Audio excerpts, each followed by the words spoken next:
About 10% of the American population is deaf or hard of hearing. For this reason, it's vital to learn how to communicate with the hearing impaired.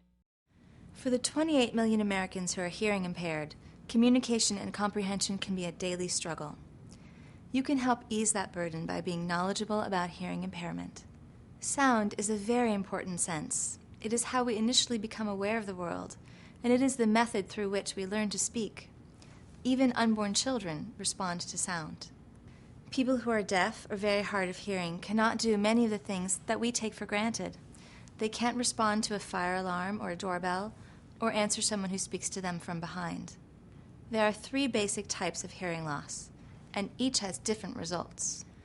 Conductive hearing loss occurs when sound is not shuttled efficiently through the outer ear canal to the eardrum and the ossicles, or tiny bones, of the middle ear. Conductive hearing loss, which may be caused by factors like infection or impacted earwax, results in a reduction in hearing. Most people with this type of hearing loss find that hearing aids can help magnify sounds. A more severe form of hearing loss, sensorineural loss, involves a reduction or complete loss of the auditory sense and can also impact the ability to understand speech. Sensorineural hearing loss occurs when there is damage to the inner ear, or cochlea, or to the inner ear's nerves to the brain, the auditory nerves. It's often present at birth or occurs following disease. The third type of hearing impairment, mixed hearing loss, occurs when there is a conductive hearing loss in combination with a sensorineural hearing loss. Hearing loss is further measured by the severity of the loss, which ear is affected, and if the loss is sudden or progressive. Whether the impairment is stable or fluctuating is also taken into account. When speaking to a person who is hearing impaired, make eye contact while talking and watch the person's expressions. Body language is silent, but is still a meaningful component of communication. You'll also want to be sure to speak slowly and clearly, enunciating your words.